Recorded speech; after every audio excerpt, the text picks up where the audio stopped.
Viva! Este é o Sobre Carris, hoje com um olhar entre as montanhas da Suíça e aquilo que é um serviço ferroviário de excelência.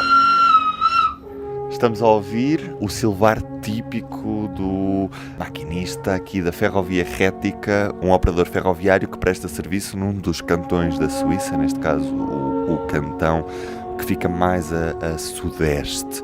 Nestes dias, o Diogo Ferreira Nunes e o Carlos Cipriano estiveram pela Suíça a passear um pouco, a ver as paisagens belas deste país. Eu juntei-me a eles no sábado para celebrarmos aquilo que é um grande evento ferroviário com o recorde do mundo para o maior comboio de passageiros em bitola estreita. É assim que figura nos livros do recorde do Guinness. 1910 metros entre a cabeça e a cauda deste comboio, que acopulou 25 unidades Capricórnio. Já vamos saber o que é que isto é, mas para já, viva Carlos Cipriano, viva Diogo Ferreira Nunes. Olá, bom dia. Estamos a gravar a bordo de um comboio, embora não pareça, porque o ruído é muito baixinho aqui na Suíça. Muitíssimo baixo. A suavidade destes comboios é uma coisa que continua a impressionar-me. A suavidade e o conforto, portanto, não é só a ausência de ruído, é também, apesar de ser uma via estreita, apesar de ser uma linha de montanha que atravessa uma grande parte dos Alpes.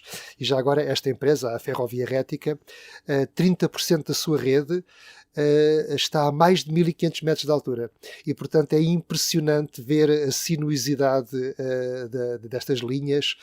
Praticamente foram esculpidas na montanha com túneis helicoidais, com viadutos de cortar a respiração, mas sempre com um andamento e com uma suavidade absolutamente incríveis. E dizer que não são uns comboizinhos curiosos para as pessoas fazerem uma viagem ou outra, além da grande atração turística que eles representam para a Suíça, porque em conjugação com a paisagem, de facto, são uma das grandes atrações do país, servem essencialmente para o serviço de transporte, para a mobilidade. Portanto, a grande parte destas aldeias e cidades dos Alpes são servidas pelo comboio, não só no transporte de passageiros, como também no transporte de mercadorias. E o que é curioso é que, mesmo sendo em via estreita, por exemplo, o abastecimento das cadeias de supermercados mais conhecidas aqui da Suíça, a Migros e a Coop, é feita por comboio, aqui para os Alpes. O transporte de madeiras é escoado através de comboio também, e mesmo o combustível para o aquecimento das casas e para as bombas de gasolina é também transportado em comboio. Curiosamente, muitas vezes estes comboios são mistos, portanto são comboios de passageiros que depois podem ser mesmo automotoras a quem eles atrelam alguns vagões de mercadorias sem qualquer problema, sem qualquer inconveniente. Tudo isto funciona extremamente bem. Inclusive, chegaste a contar o caso de Arosa, em que o lixo é recolhido, uma estância de esqui em que o lixo é recolhido através do comboio. Exatamente, é uma estância de esqui que depois que todos os resíduos produzidos naquela estância vêm de comboio para baixo para Cure, porque de facto a estrada são 365 curvas, é perigosa durante o inverno e de facto o comboio é o principal meio de transporte para aquela estância de esqui. Nós estamos neste momento a fazer a linha que está considerada como património da humanidade, o comboio que vai com destino a Cure, saiu de Sainte-Maurice, mas a linha não é património da humanidade até Cure, é apenas património da humanidade até Tuzis. Espero que seja mais ou menos assim que se lê. Diogo, nestes dias andaste muito aqui pela Ferrovia Rética. O que é que recomendas a quem de Portugal quer vir dar um salto à Suíça? Tens a oportunidade de partilhar com os ouvintes sobre Carris. A melhor parte aqui destes comboios, sejam Capricórnios, sejam outras séries aqui na Ferrovia Rética, da RHB, como se designa em alemão, é que é possível abrir as janelas. Parece uma loucura em 2022 haver comboios novos, em folha praticamente, não é? E em qualquer carruagem é possível abrir as janelas, tirar fotografias, dizer às pessoas e aproveitar ainda mais esta vista incrível que nós temos. Estamos literalmente a andar no meio das montanhas e dos vales e dos túneis e viadutos, que é uma coisa que não falta aqui, e é absolutamente extraordinário que seja possível fazer isto com todo o conforto do mundo, sem haver qualquer enjoo, sem andar preocupado se o carro está a passar no sítio certo, num caso, porque nós não temos essa preocupação num comboio. Há todo o conforto, há casas de banho, há máquina de café se for preciso, e há uma particularidade também, que é haver um espaço para crianças com escorrega, com alguns jogos para as crianças virem entretidas a bordo, que é uma preocupação que em Portugal ainda não existe muito. E depois há algumas carruagens aqui na Ferrovia Rética em que os lugares são só de pé. Há botões junto às janelas que carrega-se um botão, a janela abre-se e meia janela fica completamente aberta, a descoberto, e é possível aproveitar ainda mais esta qualidade de paisagem, qualidade de ferrovia, qualidade de comboio. É isso que nós vemos aqui. Next stop, Beaver. Next stop, Beaver. Sei que já falámos um pouco sobre isto, Diogo, até porque já gravámos um episódio quando vocês estavam aqui na Suíça, mas que lições é que gostavas que fossem implementadas em Portugal e que estamos já a vivenciá-las aqui na Suíça? Temos quanto tempo e qual é o orçamento? Porque há coisas que não dependem em si tanto do orçamento, dependem mais de saber ler o terreno. Basta pensar que, por exemplo, nós quando chegámos agora a St. Moritz, para apanharmos este comboio, nós saímos do autocarro e demos 15 passos em linha reta até chegar ao comboio, ou seja, não há grades, barreiras, nem muros, não em Berlim, mas em St. Moritz, em qualquer estação ferroviária aqui na Suíça, e há uma perfeita ligação entre o comboio, que é o meio de transporte principal, e todos os outros meios, porque há autocarros, não é? Mas também pode haver um táxi ou um carro particular. E a pessoa sai da estação, não tem que andar preocupada em agora tenho que atravessar uma estação inteira, ou tenho que ir por fora, fazer 500 metros, como se estivesse em Campanhã, por exemplo, ou ter que atravessar 300 passagens como em Sete Rios ou entre Campos. Não! A pessoa sai do comboio, são 10, 20 passos até apanhar o próximo meio de transporte. E há outra particularidade aqui na Suíça, em grande parte das estações onde nós tivemos, é que dá-se prioridade às passagens inferiores com menos impacto na paisagem do que às passagens superiores. Bem, nós sabemos que em Portugal qualquer estação vai corrida neste momento a passagem superior para prevenir os atravessamentos, as colhidas, e as passagens inferiores trazem muito mais harmonia à paisagem, enquanto a paisagem superior causa sempre aquele impacto visual. Se calhar às vezes, em vez de se andar a apostar nestas passagens superiores, apostava-se um bocadinho numa retroescavadora, fazia-se alguns furos e conseguia-se fazer uma passagem inferior. Só gostava de sublinhar aquilo que o Diogo disse, que é esta perfeita intermodalidade que existe na Suíça entre os vários modos de transporte.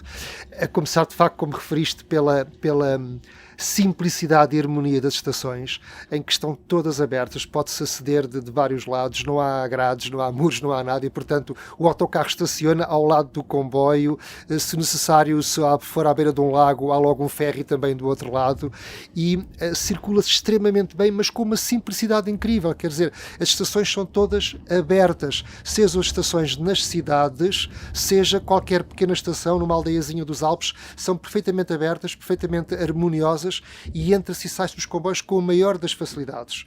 E depois, esta intermodalidade também ao nível dos horários, porque o comboio chega e há sempre um autocarrozinho, agora refiro-me, por exemplo, às aldeias mais isoladas, há sempre um autocarrozinho ali à espera, à passagem de cada comboio, para levar nem que seja uma ou duas pessoas.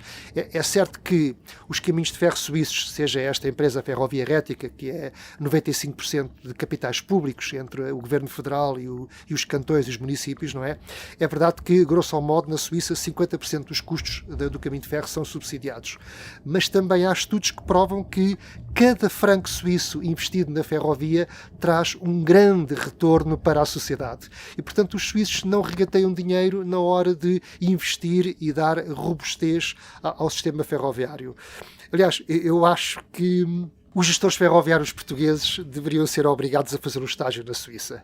Acho que teriam muito, mas mesmo muito a aprender. A RHB, por exemplo, faz um investimento anual entre 250 e 300 milhões de francos suíços, não só para a renovação do material circulante, como também para melhorar a infraestrutura. Sim, porque há este pormenor aqui que é a RHB.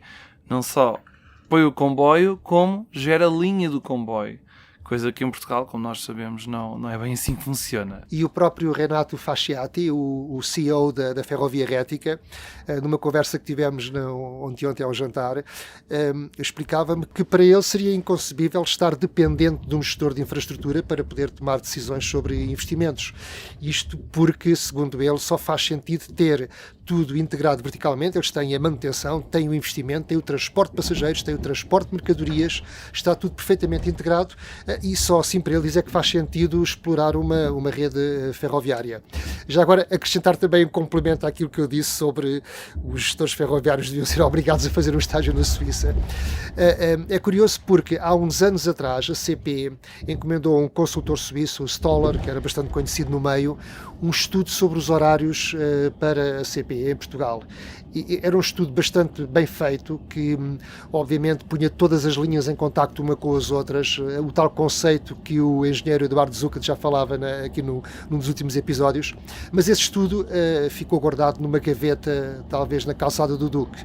E agora, muito recentemente, a IP também adjudicou a uns consultores suíços um estudo de capacidade da rede, mas também não se sabe onde é que isso paira, porque, ao que parece, esse estudo também era bastante defensor de uma exploração ferroviária em rede. Pegando também nessa proposta de que qualquer pessoa que trabalhe na ferrovia faça um estágio na Suíça, porque é sem dúvida um bom exemplo e nós temos de seguir sempre pelos melhores exemplos. Também neste sábado vimos aquilo que é a construção de um grande túnel na Suíça, o Albula Tunnel. E o Albula Tunnel tem uma história curiosa, que é para se não interromper a circulação ferroviária, o que se fez foi a construção de um túnel paralelo que permite ganhar resiliência à rede, permite depois que a linha principal passe a servir esse túnel novo. A linha foi feita com os padrões para não perder a certificação de Património da Humanidade e o túnel velho não vai encerrar assim que o túnel novo for posto em funcionamento, uma vez que vai funcionar como forma de resiliência. E acho muito engraçado, porque uma das coisas que nós ouvimos de um dos engenheiros suíços que estava responsável pela obra é precisamente que eles não arriscaram duas vezes quando perceberam que só podiam trabalhar naquele intervalo entre as 22h30, que é a hora que passa o último comboio, e as 5 da manhã, que é a hora que passa o primeiro, e como a janela era tão pequena e o que estava em causa era a segurança, partiram logo para a construção de um novo túnel. Sim, exatamente. Ou seja, perante custos de manutenção muito elevados e a necessidade de fazer obras profundas no túnel, optaram por fazer um túnel paralelo ao lado. São 5,6 km. Já está praticamente finalizado. Aliás, nós tivemos a oportunidade ontem de almoçar dentro do túnel, porque eles fizeram questão de que a partida do maior comboio do mundo fosse feita no túnel, ainda no túnel velho, mas foi a partir daí. Como o túnel velho é paralelo ao novo, resolveram fazer ligações de segurança, um pouco como acontece também no túnel sob a Mancha, para que em caso de emergência se possa passar de um túnel para o outro. Sublinhar também que o túnel velho vai continuar a ser mantido e vai servir de redundância ao túnel novo. Curiosamente, eu tive a oportunidade de conversar um bocadinho com o diretor de projeto e ele diz que os trabalhos estão a decorrer praticamente à hora e que não têm tido problemas de fornecimento de materiais devido à guerra da Ucrânia nem ao Covid. Diz que tudo funciona bastante bem, porque para já uma grande parte é feita aqui na Suíça, mas mesmo a importação de aço, cimento, tudo isso, diz que nem a guerra nem o Covid trouxeram quaisquer transtornos para o abastecimento e para o bom cumprimento do calendário da obra. Neste precisamente estamos a passar nesse túnel, no Albula Tunnel, e já agora deixa-me também referir uma muito boa prática dos suíços. É o facto de o novo túnel estar aberto a visitas para que as pessoas, as populações, escolas, o que quer que seja, possam visitar a obra, e o processo é de tal forma transparente que as pessoas são mesmo convidadas a seguir o decurso da obra, com os prazos previstos, com toda a explicação do que é que está envolvido, e também não de referir que os próprios materiais utilizados são sempre locais e tentam sempre reaproveitar a pedra que tiraram para depois fazer cimento. Portanto, toda uma economia circular a funcionar em torno da execução de um túnel. Diogo, vamos então ao recorde do mundo de maior comboio de passageiros em bitola métrica, que foi batido neste sábado entre o Albula Tunnel e a região de Bergum. Der Capricorn, der längste. Jetzt ist es geschafft. Zug ist im Jetzt Ziel. ist es geschafft. Ich halte fest, 15:34. 15:34, Samstag, 29. Oktober. Wir haben den Weltrekord! Es ist vollbracht. Para já dizer que não foi uma montagem, não foi nenhuma encenação, houve mesmo um total de 100 carruagens, ou seja, 25 conjuntos de automotoras, isto é, cada automotora tinha um total de 4 carruagens, é como se fosse uma UQE, neste caso unidade múltipla também aqui designada a circular. Exatamente onde estamos a falar neste momento foi de onde o comboio partiu, à saída do túnel de Albula, que foi logo para criar aquele primeiro grande momento, não é, do comboio sair do túnel com 1,91 km de comprimento, não são metros, são mesmo quilómetros de comprimento, e logo à partida havia curiosos, havia gente de bicicleta disponível para acompanhar todo o percurso. Houve mesmo gente que fez os 24,93 km deste percurso, que começou em Perreda a 1788 metros de altitude e chegámos a Alvaneu a 999,3 metros de altitude. Foi uma descida de 800, quase 900 metros. E é impressionante porque nós estávamos no 6º conjunto de automotores, portanto estávamos bastante à frente. E era impressionante olhar para trás de vez em quando e ver que havia 2 patamares em que ainda havia carruagens deste comboio. Uma coisa absolutamente impressionante que é olhar para trás, olha, estamos ainda a comboio ali atrás e ainda mais ali atrás. São comboios diferentes? Não, era exatamente o mesmo comboio. Este comboio da Ferrovia Verrética que conseguiu mesmo bater o recorde de maior comboio de passageiros a circular em bitola métrica. Carlos Cipriano, como é que te sentes por ter batido um recorde do mundo? Ui, foi uma experiência muito gira, claro que gostei imenso, não é? Pegando até naquilo que o Diogo disse sobre nós estarmos no comboio e olhávamos à esquerda e à direita e estávamos a ver o nosso próprio comboio, portanto, uns metros mais acima víamos o comboio a circular em cima de um viaduto, uns metros mais abaixo, no lado oposto da carruagem, víamos a frente do comboio lá em cima. Eu até chamei isto uma enorme serpente vermelha a desfilar aqui no meio dos Alpes, porque como o traçado é muito sinuoso, a perspectiva é termos um comboio por vezes em 3 e 4 patamares, ou seja, quem está de fora vê-o a passar em 4 pisos diferentes, basicamente, com viadutos, com um túnel pelo meio e com os socalcos aqui da montanha. Dizer que a excitação a bordo de facto era muito grande, toda a gente queria aproveitar as poucas janelas que se abriam para poder fotografar, não é?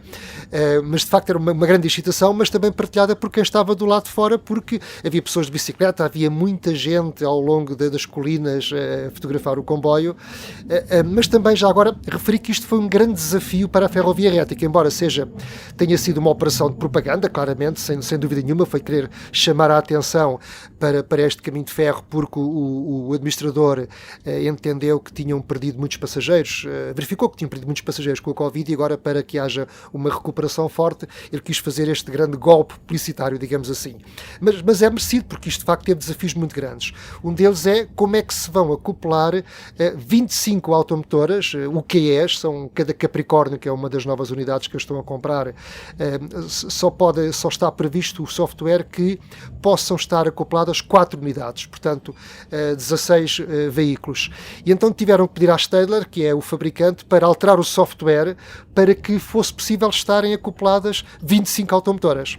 Mas depois colocava-se outro problema, é como segurar um monstro destes com são com 2.950 toneladas a descer, porque isto a subir seria praticamente impossível, não é? Sempre a descer e que houvesse uma total sincronia na frenagem e na condução do comboio. E, portanto, foram necessários 7 maquinistas.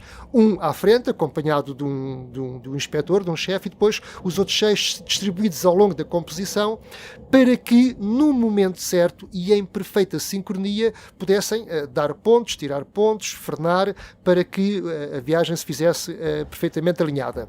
Bom, mas como é que isso foi feito?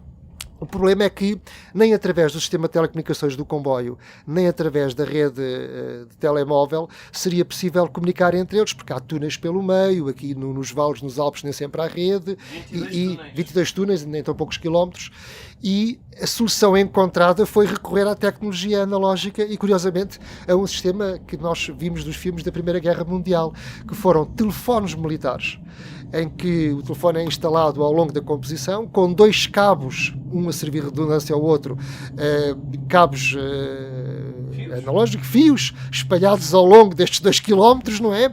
Para que os maquinistas estivessem perfeitamente sempre em comunicação, em sintonia, e que as ordens que são dadas na cabeça do comboio fossem seguidas em total alinhamento por todos. E a verdade é que nunca sentimos solavancos, pois não. Sentimos sempre uma grande suavidade na condução, o comboio veio sempre a uma velocidade muito regular e de facto correu tudo muitíssimo bem, ainda por cima com o pormenor dos helicópteros sempre a sobrevoarem-nos e das pessoas a aplaudirem no exterior. Outras características muito interessantes desta viagem é, neste momento estamos literalmente a reproduzir a viagem, não é? A velocidade máxima neste momento deste comboio é de 50 km por hora, nós conseguimos ver ali no velocímetro, e o comboio de ontem não andava muito mais devagar, porque ele andava entre os 30 e 35 km por hora. Outro pormenor relativo à frenagem, não é, do comboio, é que a travagem no comboio regenera muita energia, não é? Energia para a rede. Estamos a falar de qualquer coisa em termos de kilowatt, 4.000 kWh de energia gerada com a regeneração. E a questão que se punha era, ora bem, o sistema não tem capacidade de absorver toda esta potência, não é? Toda esta quantidade de energia. Então o que é que aconteceu? Este sistema, além de absorver parte da energia, depois foi distribuído para a rede elétrica suíça. Ou seja, ontem à noite, quem estive a fazer o jantar, se calhar aproveitou alguma desta energia gerada pelo comboio. Portanto, mais um benefício do comboio relativamente a outros meios de transporte. Outros pormenores muito interessantes. Houve toda uma cobertura por parte de um canal chamado Blick TV. Aliás, se tiverem curiosidade, está no YouTube disponível toda a filmagem do recorde do mundo. Deixamos aqui em embed no artigo no site do Público também. E que vale mesmo a pena ver. A viagem durou cerca de 1 hora, com uma paragem incluída. E quem estivesse num dos pontos a filmar o comboio precisava de gastar mais de 4 minutos para ver todas as composições a passarem. Mais de 4 minutos, só para termos noção do comprimento deste comboio. Outro pormenor muitíssimo interessante é 13 conjuntos de automotoras já estavam no túnel da Abula logo pela manhã, não é? Mas depois os outros 12 conjuntos foram aparecendo ao longo da manhã. Outro dos méritos deste recorde é que nas restantes linhas em que houve serviço, porque a Ferrovia Rética tem um conjunto de 7 linhas, assim grosso modo, as outras 6 linhas foram postas carruagens descapotáveis, tudo o que tivesse encostado e pronto a funcionar, não é? Tudo o que pudesse rodar sobre carris continuava a funcionar. Sendo que quem quisesse aproveitar, ontem não se pagava um extra para andar nas carruagens panorâmicas que estavam a circular. E já agora referir o enorme desafio também que constituiu depois desacoplar uma composição com 100 veículos e 25 automotoras, não é? E pô-las imediatamente no serviço regular. Porque aquilo funcionou muito bem. Claro que houve alguns pequenos atrasos, mas assim que o comboio chegou ao destino, começaram logo a cortar o material, a pô-lo para cima e para baixo, e até fizeram alguns comboios extraordinários para transportar as pessoas que tinham vindo ao evento, porque de facto depois houve também um grande festival ferroviário que atraiu muita gente àquela localidade, e portanto os comboios rapidamente foram injetados na rede e começaram logo a circular. Estamos agora a chegar a Cur, onde vamos fazer a transição para um comboio da SBB com destino a Zurique. Vamos perceber quanto tempo é que demora e como é que este processo se processa, faça a redundância. Estás a ver, o comboio está ali já. Até dá para contar os passos.